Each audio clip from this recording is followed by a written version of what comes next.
सेवितं कपीत जम्बू फलचारु भक्षणं उमासुतं शोक विनाशकारकं नमामि विघ्नेश्वरं पादपङ्कजम्।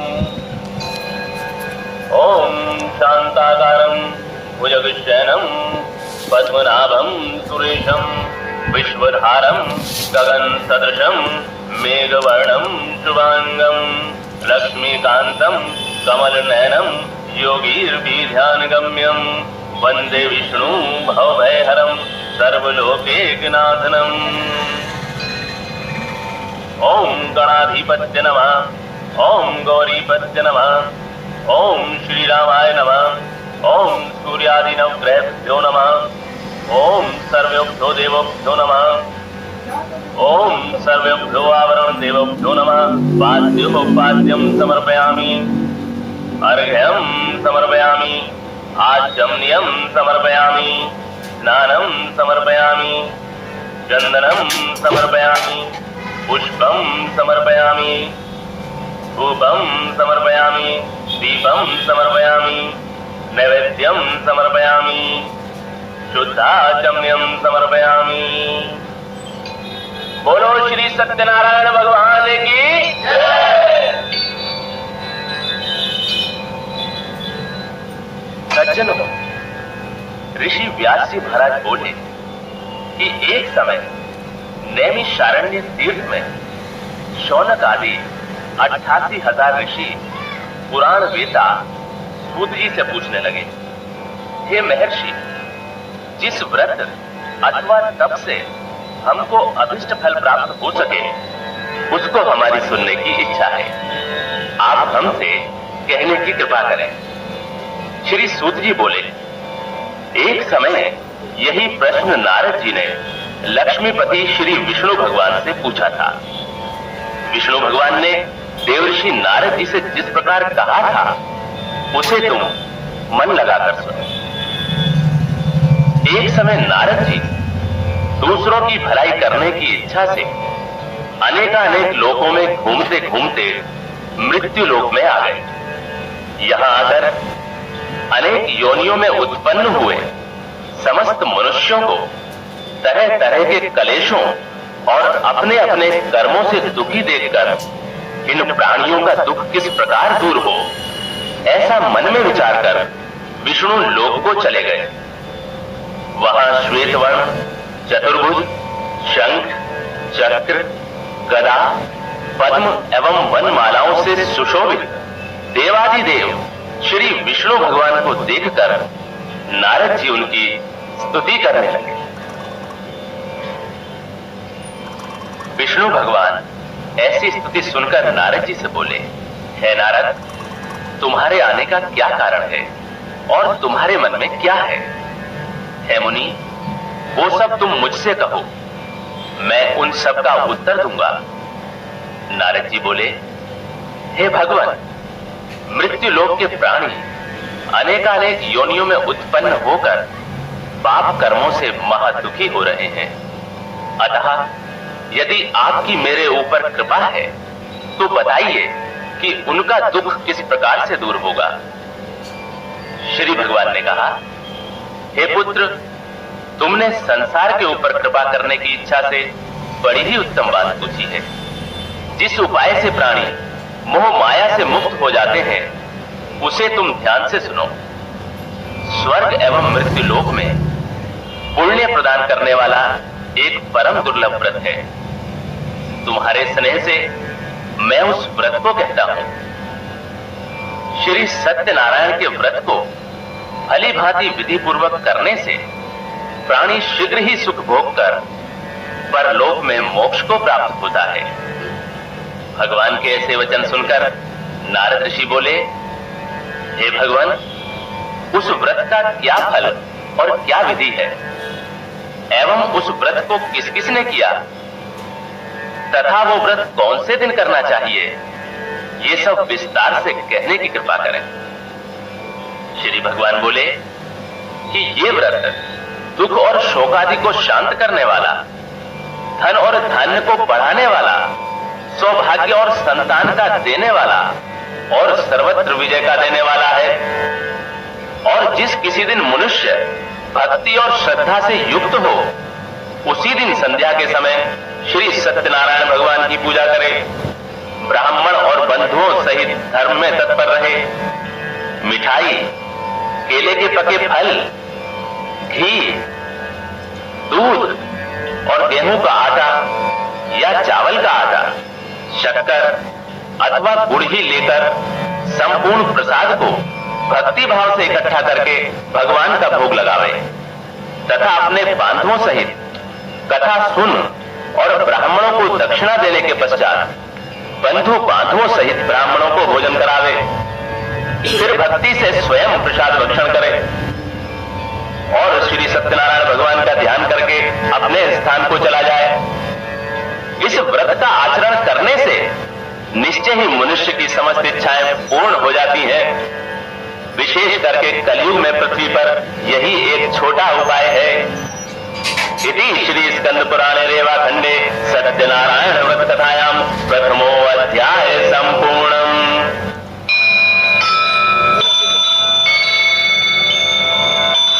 बोलो श्री सत्यनारायण भगवान की जय।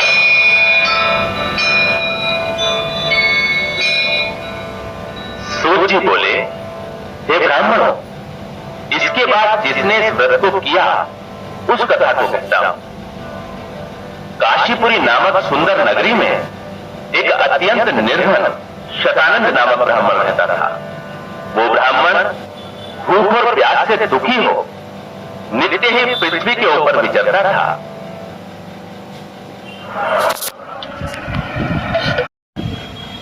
ब्राह्मणों से अधिक स्नेह करने वाले भगवान उस ब्राह्मण को दुखी देखकर स्वयं वृद्ध ब्राह्मण का रूप धरकर अति आदर पूर्वक उससे पूछने लगे, हे ब्राह्मण, तुम पृथ्वी पर अत्यंत दुखी हो, नित्य क्यों फिरते हो? हे विप्रवर, वो समस्त कारण मेरी सुनने की इच्छा है। ब्राह्मण बोला, मैं अत्यंत निर्धन ब्राह्मण भिक्षा के लिए इस धरती पर घूम रहा हूं। हे प्रभु, यदि मेरी इस निर्धनता को दूर करने का कोई उपाय आप जानते हो तो कृपा कर मुझसे कहो। व्रत वेशधारी ब्राह्मण बोला कि भगवान श्री सत्यनारायण इच्छित मनोरथों के सिद्ध करने वाले हैं। हे ब्राह्मण, तुम उन्हीं का पूजन और व्रत करो जिस उत्तम व्रत के करने से मनुष्य समस्त दुखों से मुक्त हो जाते हैं। उस संपूर्ण व्रत की विधि विधान पूर्वक बतलाकर वेशधारी ब्राह्मण श्री सत्यनारायण भगवान वहीं अंतर ध्यान हो गए। वृद्ध ब्राह्मण ने जो मुझसे कहा है उस व्रत को मैं करूंगा, ऐसा विचार करते हुए उस ब्राह्मण को सारी रात नींद नहीं आई और प्रातःकाल उठकर वो ब्राह्मण सत्यनारायण का व्रत करूंगा ऐसा संकल्प करके भिक्षा मांगने के लिए चल दिया। उस दिन शतानंद को बहुत से धन की प्राप्ति हो गई और उसने उस धन से बंधु बांधवों सहित श्री सत्यनारायण का व्रत किया। इस व्रत के प्रभाव से वो समस्त दुखों से मुक्त होकर संपूर्ण संपत्तियों से संपन्न हो गया। उसी समय से वो हर महीने व्रत करने लगा। इस प्रकार श्री सत्यनारायण के इस उत्तम व्रत को करके वो ब्राह्मणों में सर्वश्रेष्ठ विप्र शतानंद समस्त पापों से मुक्त होकर मोक्ष को प्राप्त हुआ। श्री सत्यनारायण के इस व्रत को पृथ्वी पर जब भी कोई करता है उसी समय उस मनुष्य के अनेक दुख नाश हो जाते हैं। इस प्रकार ये वृतांत श्री नारायण ने नारद जी से कहा, हे ब्राह्मणों, मैंने ये व्रत तुम्हें कह सुनाया, अब और क्या वर्णन करूं? ये सुनकर ऋषि बोले, उस विप्र से सुनकर है मुनि, इस व्रत को पृथ्वी पर किसने किया वो सब हमारी सुनने की इच्छा है। श्री सूत जी ने कहा, फिर जिसने इस व्रत को भूमि पर किया था सब लोग उसकी कथा सुनो। एक दिन वही शतानंद ब्राह्मण अपनी शक्ति के अनुसार अपने बंधु बांधवों सहित व्रत करने को तैयार हुआ। इतने मध्य में एक लकड़हारा लकड़ी लेकर वहां उपस्थित हुआ। लकड़ियों को बाहर रखकर लकड़हारा विप्र के घर में गया। भूख से पीड़ित होने पर भी उसने विप्र शतानंद को वहीं व्रत करते देखा। विप्र को प्रणाम करने के पश्चात वो वहीं बैठकर भगवान का भजन और कीर्तन सुनने लगा। कीर्तन के पश्चात लकड़हारा शतानंद से बोला, हे विप्र, आप ये क्या कर रहे हैं और इसके करने से किस फल की प्राप्ति होती है? श्रीमन, वो सब विस्तार से मुझसे कहो। विप्र शतानंद बोला कि ये श्री सत्यनारायण भगवान का व्रत समस्त इच्छित कामनाओं का देने वाला है। इसी के प्रभाव से मेरे यहाँ सब धन धान्य की वृद्धि हुई है। शतानंद से इस व्रत को सुनकर वो लकड़हारा बहुत प्रसन्न हुआ और भगवान के प्रसाद का भक्षण कर नगर को चला गया। तब लकड़हारा मन में ऐसा विचार करने लगा कि आज गांव में लकड़ियों को बेचने से जो धन प्राप्त होगा उसी से श्री सत्यनारायण भगवान का उत्तम व्रत करूंगा।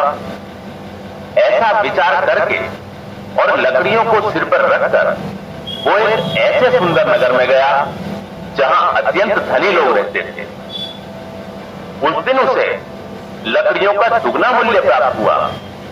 तब लकड़हारा प्रसन्न होकर केले की पकी फलियां, शक्कर, घी, दूध और गेहूं का आटा सबको सवाया इकट्ठा करके अपने घर को गया। फिर बंधुओं के साथ विधि पूर्वक उसने व्रत को किया। इस व्रत के प्रभाव से वो लकड़हारा धन और पुत्र से संपन्न होकर इस लोक में सुख भोग कर अंत में वैकुंठ को प्राप्त हुआ। इति श्री स्कंद पुराणे रेवाखंडे सत्यनारायण व्रत कथायां द्वितीयो अध्याय संपूर्णम। बोलो श्री सत्यनारायण भगवान की जय।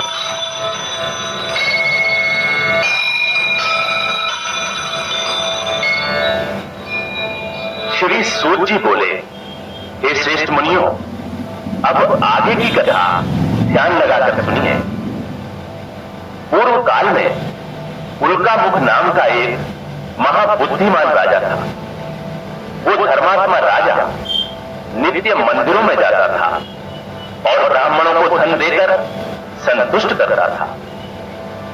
उस राजा की लावण्यवती कमलवती पतिव्रता स्त्री थी। वे दोनों भद्रशिला नदी के तट पर श्री सत्यनारायण भगवान का व्रत कर रहे थे। इतने ही में एक साधु नाम का साहूकार वहां आकर उपस्थित हुआ। वो साहूकार व्यापार करने के लिए बहुत सा धन और परिवार सहित नाव को नदी के तट पर ठहराकर राजा के पास पहुंचा और राजा को व्रत करते देख बड़ी ही नम्रता से पूछने लगा, हे राजन, भक्ति युक्त होकर ये आप क्या कर रहे हैं? ये सब मेरे सामने प्रकट करने की कृपा है। मेरी इसे सुनने की बड़ी इच्छा है। राजा बोला, हे सज्जन वैश्य, मैं अतुल तेजस्वी विष्णु भगवान का पूजन कर रहा हूं। क्या आपको भी थोड़ा सा चलने या मेहनत करनी पड़े? और सज्जनों सहित बुद्धा की कामना से उन्हीं का व्रत भी कर रहा हूं। राजा के वचन को सुन वैश्य ने आदर सहित कहा, हे राजन, इस व्रत का समस्त वृतांत मुझसे कहो। मैं भी आपका कहना करूंगा। हमारे भी संतान नहीं है और इस व्रत के करने से निश्चय ही होवेगी, ऐसा मुझे विश्वास है। उल्कामुख राजा ने श्री सत्यनारायण के व्रत का समस्त विधान साहूकार से कह सुनाया। व्यापार से फुर्सत पाकर प्रसन्न हो साहूकार अपने घर को गया और संतान के देने वाले उस उत्तम व्रत को अपनी स्त्री से कहा और कहा, जब मेरे संतान हो जाएगी तब मैं भी इस व्रत को करूंगा। इस प्रकार वैश्य साहूकार ने अपनी स्त्री लीलावती से संपूर्ण व्रत का महात्म्य कह सुनाया। एक दिन उसकी पतिव्रता स्त्री लीलावती सांसारिक धर्म में तत्पर हुई और श्री सत्यनारायण भगवान की कृपा से गर्भवती हो। 10वें महीने में उसने एक रत्न रूपी श्रेष्ठ कन्या को जन्म दिया और शुक्ल पक्ष के चंद्रमा की तरह वो कन्या दिन प्रतिदिन बढ़ने लगी। चंद्रमा की कला के समान बढ़ने के कारण ही उस कन्या का नाम कलावती रखा गया। तब एक दिन लीलावती अपने पति से मधुर वचन कहने लगी, हे स्वामी, आप जिस व्रत के करने का पहले संकल्प कर चुके हैं उसे क्यों नहीं करते? साहूकार बोला, हे प्यारी, मैं निश्चय ही कन्या के विवाह के समय श्री सत्यनारायण का यह व्रत करूंगा। इस प्रकार स्त्री को समझाकर नगर में व्यापार करने के लिए चला गया। तब वो कलावती नाम की कन्या पिता के घर में वृद्धि को प्राप्त होने लगी। तब एक दिन उस धर्मात्मा वैश्य ने नगर के बीच कन्या को सखियों के संग विवाह के योग्य देखकर उसका विवाह कर देने का विचार किया और स्त्री से सलाह करके शीघ्र ही दूत को रवाना किया। कन्या हेतु तो श्रेष्ठ वर ढूंढने के लिए वो दूत कंचनपुर नगर जा पहुंचा तथा वहीं से एक सुंदर वैश्य के पुत्र को ले आया।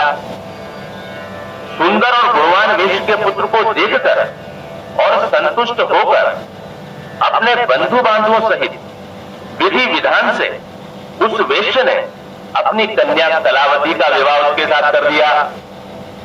किंतु दुर्भाग्यवश उस उत्तम व्रत को वो विवाह के समय करना भूल गया। इससे श्री सत्यनारायण भगवान मुझसे रुष्ट हो गए। इसके कुछ दिनों बाद वही वैश्य साहूकार जामाता सहित व्यापार करने के लिए समुद्र के निकट रत्नसारपुर नगरी में गया और वहीं पर जामाता सहित व्यापार करने लगा।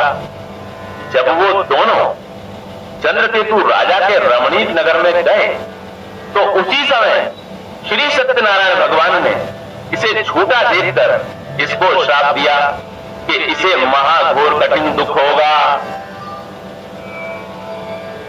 एक दिन राजा का धन लेकर चोर वहां ही आए जहां पर दोनों वैश्य ठहरे हुए थे। चोर अपने पीछे पीछे दौड़ते हुए राजदूतों को देखकर और चित्त में भयभीत होकर इस धन को वहीं छोड़कर गायब हो गए।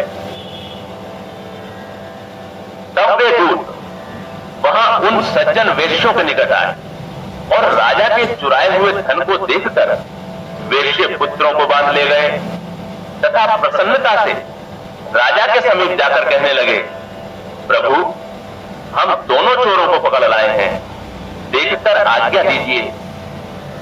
राजा की आज्ञा पाकर दोनों वैश्यों को मजबूत बंधन में बांधकर बिना विचारे हुए डाल दिया गया।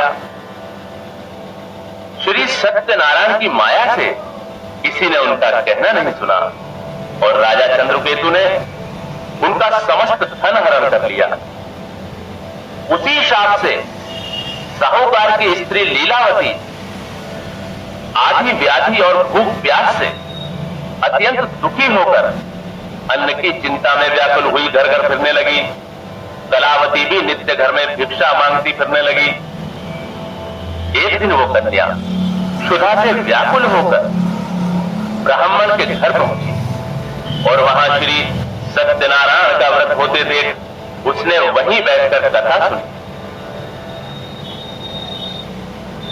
तथा श्री सत्यनारायण का प्रसाद भक्षण कर रात्रि में घर गई तो उसकी माता कलावती से प्रेम सहित पूछने लगी कि हे पुत्री, इतनी रात्रि तक तू कहां थी और तेरे मन में क्या है?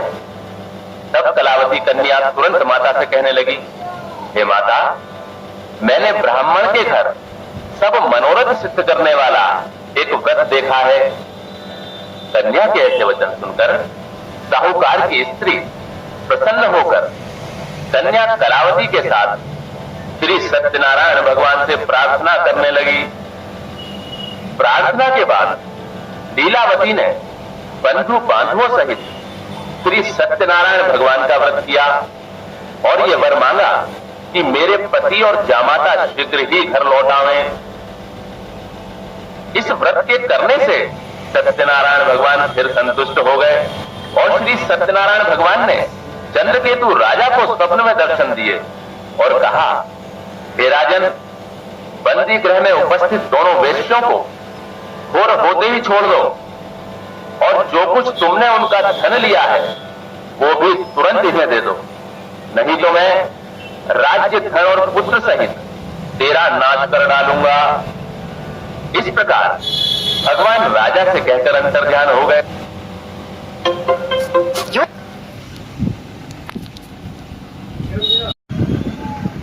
अगले दिन प्रभात होते ही राजा ने स्वजनों सहित सभा के बीच बैठकर लोगों से अपना स्वप्न कहा और आज्ञा दी कि बंधन में पड़े दोनों महाजन पुत्रों को तुरंत छोड़ दिया जाए। राजा के ऐसे वचन सुनकर राजपुरुष दोनों वेश्यों को बंधन से मुक्त कर नम्रता पूर्वक राजा के आगे लाकर कहने लगे, राजन, हम दोनों वेश्य पुत्रों को कठोर बंधन से मुक्त करके ले आए हैं।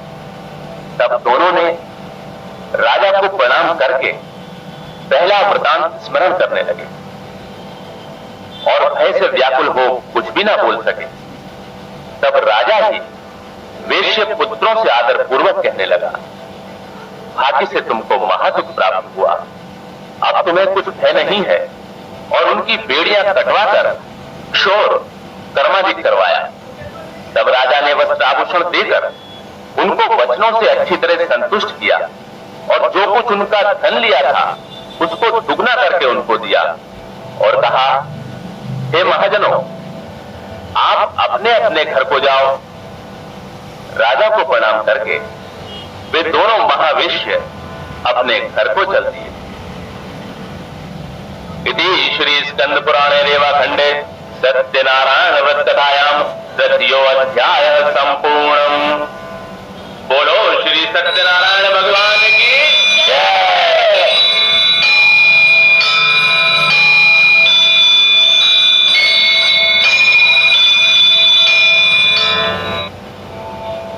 श्री सूत जी बोले, साहूकार ने मंगल विधान पूर्वक यात्रा प्रारंभ की और ब्राह्मणों को धन देकर अपने नगर को प्रस्थान किया। कुछ दूर पहुंचने पर दंडी वेशधारी सत्यनारायण प्रभु ने उस साहूकार से आकर पूछा कि हे साहूकार, तेरी नाव में क्या भरा है? तब मदोन्मत्त साहूकार हंसते हुए बोला, मेरी नाव में तो लता पत्रादि का घास फूस ही भरी है।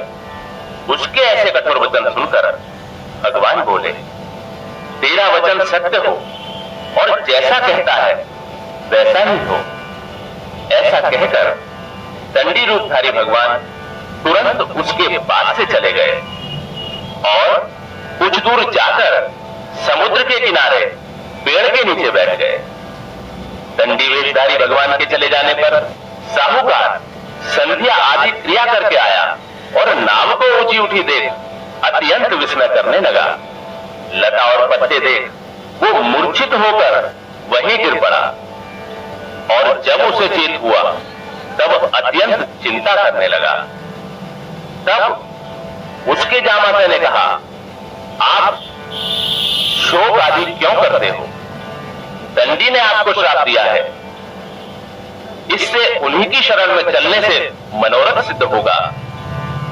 साहूकार जामाता की ऐसी बात सुनकर तुरंत ही दंडी भगवान के निकट आया और दंडी भगवान को देख भक्ति भाव से चरणों में गिरकर आदर सहित कहने लगा, आपके सम्मुख सत्य कहकर जो अपराध मैंने किया है सो उसे है प्रभु क्षमा करो। इस तरह बारंबार प्रणाम करके वो शोकाकुल होने लगा। उसको विलाप करते देखकर दंडी स्वामी ने कहा, मेरी पूजा से विमुख साहूकार, रो मत, मेरी बात सुन। मेरी अवहेलना से ही तुझे बारंबार दुख प्राप्त हुआ है। भगवान के ये वचन सुनकर वो साहूकार भगवान की स्तुति करने लगा। साहूकार के ऐसे भक्तियुक्त वचन सुन श्री सत्यनारायण भगवान प्रसन्न हो गए और मनोवांछित वरदान देकर भगवान तत्काल वहीं अंतर्धान हो गए। साहूकार ज्यों ही नाव के निकट पहुंचा और उसने धन से भरपूर उसको देखा तो सोचने लगा, श्री सत्यनारायण जी की कृपा से ही मेरा मनोरथ सिद्ध हुआ है। फिर वो अपने साथियों एवं संगियों सहित श्री सत्यनारायण जी का पूजन कर अपने नगर रत्नपुरी की ओर चला। नगर के निकट पहुंचकर साहूकार ने दूत को अपने घर भेजा। वो दूत नगर में जाकर साहूकार की स्त्री के सम्मुख हाथ जोड़कर नमस्कार कर कहने लगा, सेठ जी, जामाता और बांधव सहित बहुत सा धन लेकर नगर के निकट आ गए हैं। दूत के मुख से ऐसे वचन सुनकर साहूकार की स्त्री अत्यंत प्रसन्न हुई और सत्यनारायण की पूजा से निवृत्त हो अपनी कन्या से बोली, हे पुत्री, मैं स्वामी के दर्शन को जा रही हूं और तू भी कार्य पूर्ण करके शीघ्र आ जाना। माता के ऐसे वचन सुनकर व्रत की समाप्ति के बाद और प्रसाद को त्याग कर कलावती भी पति के दर्शन करने को चली गई। इस प्रकार प्रसाद की अवज्ञा के कारण श्री सत्यनारायण भगवान रुष्ट हो गए तथा उन्होंने कलावती के पति को नाव सहित डुबो दिया। तब कलावती अपने पति को न देखकर महाशोक से रुदन करती हुई भूमि के ऊपर गिर पड़ी। इस तरह डूबी हुई नाव और कन्या को महादुखी देखकर साहूकार अत्यंत भयभीत होकर कहने लगा, ना जाने कौन से देवता के प्रकोप से नाव हरण हो गई है। या तो नाव को सत्यनारायण ने हर लिया या मैं ही सत्यनारायण की महामाया से बोल रहा हूं। मैं धन और वैभव के अनुसार सत्यनारायण की पूजा करूंगा, ऐसा कहकर वो बारंबार पृथ्वी के ऊपर दंड के समान गिरकर सत्यनारायण को प्रणाम करने लगा। तब 3 जनों के पालन करने वाले श्री सत्यनारायण भगवान प्रसन्न हो गए और आकाशवाणी हुई, हे साहूकार, तेरी कन्या मेरे प्रसाद का परित्याग कर अपने पति को देखने चली आई। इसी से तेरी कन्या का पति अदृश्य हो गया है। यदि वह घर जाकर प्रसाद का भक्षण कर आए तो तेरी कन्या को पति प्राप्त हो जाएगा, इसमें संदेह नहीं है। कन्या आकाश से ऐसे वचन सुनकर तुरंत घर जाकर प्रसाद भक्षण करके फिर जब लौट कर आई तो उसने अपने पति को कुशल देखा। इस पर कलावती कन्या अपने पिता से बोली, हे पिताजी, अब घर को चलो, विलंब क्यों करते हो। कन्या के ऐसे वचन सुनकर साहूकार ने प्रसन्न होकर श्री सत्यनारायण का पूजन विधि विधान से किया। उस दिन से वो साहूकार हर पूर्णिमा तथा संक्रांति को श्री सत्यनारायण भगवान का पूजन नियम पूर्वक करने लगा, जिसके कारण वो इस लोक में सुख भोग कर अंत समय श्री सत्यनारायण भगवान के वैकुंठ धाम को चला गया। इति श्री स्कंद पुराणे रेवाखंडे सत्यनारायण कथायाम चतुर्थो अध्याय संपूर्णम। बोलो श्री सत्यनारायण भगवान की जय। श्री सूत जी बोले, हे मुनीश्वरों, इसके आगे की कथा बड़े ही ध्यान से सुनने की है। प्रजा के पालन पोषण में लीन तुंगध्वज नाम का एक राजा था। उसने श्री सत्यनारायण के प्रसाद को त्याग कर घोर दुख पाया। एक समय वो राजा शिकार के दौरान बहुत से पशुओं को मारकर बरगद के पेड़ के नीचे गया तो उसने देखा कि उससे थोड़ी ही दूरी पर संतोष और भक्ति भाव से भरपूर बांधवों सहित वो कुंवारे श्री सत्यनारायण भगवान का पूजन कर रहे हैं, उस समय वो अपने अहंकार के वशीभूत होकर ना वहां गया और ना ही उसने प्रणाम किया। जब ग्वालों ने श्री सत्यनारायण के प्रसाद को राजा के सामने रखा तो राजा ने प्रसाद का परित्याग कर अपने घर को चला। इससे उसने अत्यंत ही कष्ट पाया। राजा के 100 पुत्र, धन धान्यादि जो कुछ भी था वो सभी नष्ट हो गया। तब राजा ने निश्चय किया कि वो ये सब श्री सत्यनारायण का ही किया हुआ है, इस कारण मैं वहां ही जाऊंगा जहां सत्यनारायण का पूजन हो रहा है। मन में ऐसा विचार करके वो राजा ग्वालों के समीप आया। वहां उसने भक्ति और श्रद्धा से ग्वालों के साथ श्री सत्यनारायण का विधि सहित पूजन किया। तत्काल ही वो राजा श्री सत्यनारायण की कृपा से फिर से धन और पुत्रों से संपन्न होकर नाना प्रकार के सुख भोगकर अंत समय वैकुंठ को प्राप्त हुआ। जो नर नारी परम दुर्लभ इस सत्यनारायण के व्रत को करते हैं और भक्ति के साथ तत्काल फलदायिनी इस पवित्र कथा को सुनते हैं, उनको सत्यनारायण की कृपा से धन एवं धान्य आदि की प्राप्ति होती है। निर्धन को व्रत करने तथा कथा सुनने से धन की अवश्य प्राप्ति होती है और बंधन में बंधे हुए प्राणी बंधन से मुक्त होते हैं। भयभीत पुरुष भय से छूट जाते हैं, इसमें संदेह नहीं है।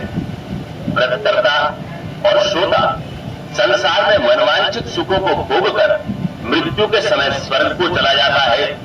हे ब्राह्मणों, मैंने तुमसे ये श्री सत्यनारायण का व्रत वर्णन किया। इस व्रत के करने से मनुष्य समस्त दुखों से छूट जाते हैं। सत्यनारायण की पूजा कलयुग में विशेष फलदायिनी है। हे मुनीश्वरों, इस जन्म के पहले मानव देह को पाकर जिन्होंने सत्यनारायण का व्रत किया है, उनके दूसरे जन्मों की कथा कहता हूं। काशी नगरी का शतानंद अपने दूसरे जन्म में परम बुद्धिमान सुदामा नाम का ब्राह्मण होकर श्री कृष्ण भगवान का दर्शन कर मोक्ष को प्राप्त हुआ। लकड़हारा जो भील था वो केवट होकर श्री रामचंद्र जी की सेवा कर मोक्ष को प्राप्त हुआ। उल्का मुख महाराज दशरथ नाम के राजा होकर श्री रंगनाथ जी की पूजा कर वैकुंठ को गए। साधु नाम का धर्मात्मा साहूकार दूसरे जन्म में मोरध्वज राजा हुआ, जिसने अपने पुत्र को चीर कर तथा उसे ब्राह्मण रूपधारी श्री कृष्ण को देकर मोक्ष को प्राप्त किया। तुंगध्वज राजा दूसरे जन्म में स्वयंभू मनु हुए, जो भगवान के परम भक्त बनकर वैकुंठ को प्राप्त हुए। इस प्रकार जो मनुष्य श्री सत्यनारायण भगवान के व्रत की कथा का श्रवण करते हैं, वे सांसारिक बंधनों से मुक्त होकर मोक्ष को पाते हैं, इसमें किंचित भी संदेह नहीं है। इति श्री स्कंद पुराणे रेवाखंडे सत्यनारायण व्रत कथायाम पंचमो अध्याय समाप्त। बोलो श्री सत्यनारायण भगवान की जय।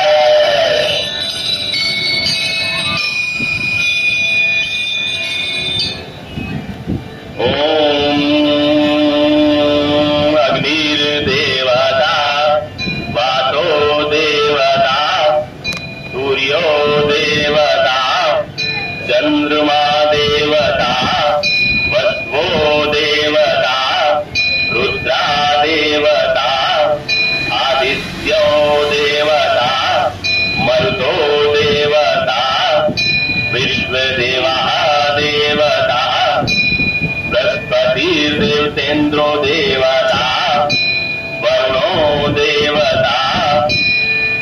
ओम द्यो शांतिरंतरिक्ष, शांति पृथ्वी, शांतिरावः, शांतिरोषधया, शांति वनस्पत्यः, शांति विश्वदेवः, शांति ब्रह्म, शांति सर्वंग शांति, शांतिरेव शांति, सामा शांतिरेवि। ओम शांति शांति शांति। बोलो श्री सत्यनारायण भगवान की जय। बोलो श्री सत्यनारायण भगवान की जय। Hi, I'm Opcenter from Siemens, Quality Management